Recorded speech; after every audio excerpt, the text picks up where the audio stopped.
Manchester United recently suffered their 10th Premier League home defeat in less than a year, yet their performance against Arsenal in this season's opener showcased a team that is starting to find its identity. I think we proved today that we can win any game in the Premier League, especially against a great team like Arsenal, and we were the better team. But this was not Amorim doing his best impression of his predecessor, Erik ten Hag, who consistently claimed his disjointed team were making progress after every damaging setback. No, Amorim's United genuinely outplayed a strong Arsenal side that finished second in the league last season. Statistics from the match reveal the extent of United's improvement. They enjoyed 61% of possession and registered 22 shots compared to Arsenal's 9. United appeared dynamic, direct and disciplined, and had it not been for an inexplicable goalkeeping error from Altay Bayindir that gifted Ricardo Calafiori an early goal, the final result could have been very different. With United now looking every bit like a cohesive unit, there should be no risk of repeating last season's disastrous 15th placed finish, right? So, what has changed for United, and how have they actually improved? Last season, United scored only 44 league goals, with just 7 coming from their first-choice strikers, Rasmus Højlund and Joshua Zirkzee.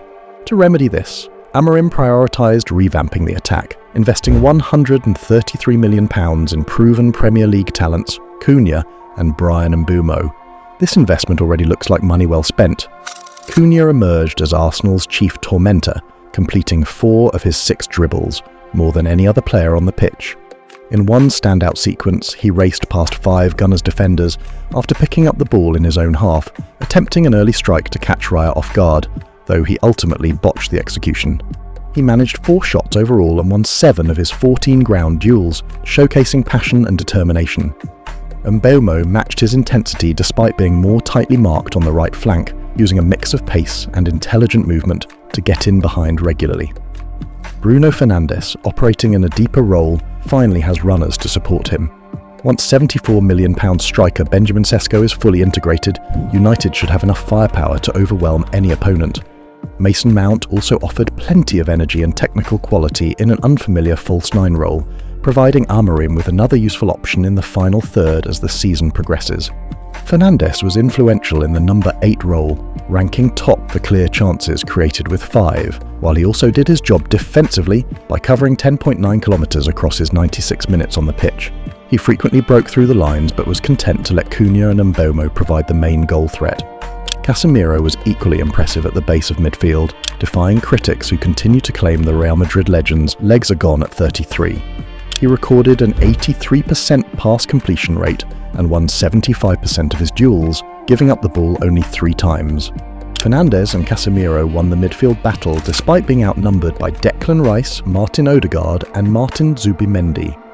By the way, if you're enjoying the video so far, subscribe so you don't miss out on our future videos. Wingbacks Diogo Dalot and Patrick Dorgu pushed up high, ensuring Arsenal never built up any proper rhythm, suggesting that Amorim's 3-4-3 system is now functioning at optimum capacity. Defensively, United looked polished. Arsenal rarely troubled the back 3 of Lenny Yoro, Matthijs de Ligt and Luke Shaw, as former Sporting CP goal machine Victor Gyökeres found himself marked out of the game on his Premier League debut for Mikel Arteta's side. Shaw pocketed Bukayo Saka, showing he's back to full match fitness with 5 recoveries and 6 passes into the final third. The England international remains a huge asset in both attack and defence, and Amorim will hope his injury woes are finally a thing of the past. Teenage prospect Yoro continued to justify comparisons to Rio Ferdinand with an assured performance on the right side, but it was de Ligt who shone brightest. After an underwhelming first season at Old Trafford, he rediscovered the form that initially put him on the map at Ajax, shutting down the Gunners' attack. De Ligt won 8 duels, made 50 passes, and recorded 6 clearances, leading by example with his strength and flawless decision-making. This was easily his best game in the famous red shirt to date, and he's earned the right to keep starting ahead of Harry Maguire. With Maguire and Aiden Heaven on the bench, and Noussair Mazraoui and Lisandro Martinez set to return from injuries in the coming weeks, United are not short on depth at the back, providing a solid foundation for a successful season. However, a significant concern remains: the goalkeeping situation. Bayındır got the nod against Arsenal because Andre Onana is still getting back up to speed after a pre-season injury, and the Turkish shot-stopper completely blew his chance to stake a claim for the #1 jersey. The decisive goal arrived from a corner, which has become an Achilles heel for United over the past 2 years. They have conceded 23 goals from corners in the Premier League since the start of the 2023-24 season, 3 more than any other team. While the ball didn't go directly in from the corner this time, the situation echoed previous instances where opponents exploited United's weaknesses at set pieces. Neither Bayındır nor Onana are imposing enough during these situations, making them targets for opponents. It likely explains why opposition teams utilised in-swinging corners against United more often. In the build-up to Calafiori's goal, it was far too easy for William Saliba to bully Bayındır, and the goalkeeper's poor attempts to push Declan Rice's in-swinging corner away highlighted his lack of positional sense. The next one, Arsenal. Who saved the penalty? Who saved the game? All the game. That was a penalty. No. Before the penalty. You don't remember the game. I remember the game. Yes, exactly. Altay was unbelievable in that game. So I consider everything to put one on another, and I choose Altay. The same criticism has been levelled at Onana regularly over the past 2 seasons. Amorim's refusal to throw Bayındır under the bus was admirable, but privately, he must have doubts. After a full summer adjusting to Amorim's system, everyone in the dressing room is pulling in the same direction and the path forward is clear. Even if the goalkeeping situation is not addressed, United should have enough to push for the top 4 and perhaps even a domestic trophy, remarkable considering how bleak the mood was after the abysmal Europa League final defeat to Tottenham just 3 months ago. The most important takeaway is that United were not boring.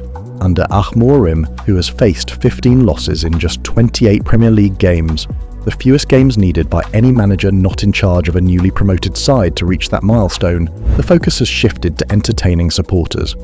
After the worst season in the club's history, the United faithful can finally tune into games with a sense of optimism again.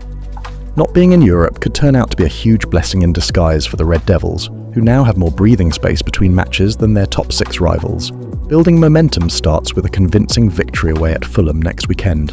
For the first time in what feels like an eternity, United have the swagger of an elite outfit, and in no-nonsense taskmaster Amorim, they have finally found a coach who won't allow collective standards to drop. The question now is, can this renewed spirit translate into sustained success? We play better. We were the better team, but in the end we lose the game. But I'm really proud of the work that they put on the field, and that is important to move forward. If you enjoyed this video, hit that like button and subscribe for more football news, stories and insights. Also, don't forget to hit the notifications bell so you never miss a beat. And with that, we'll see you in the next video.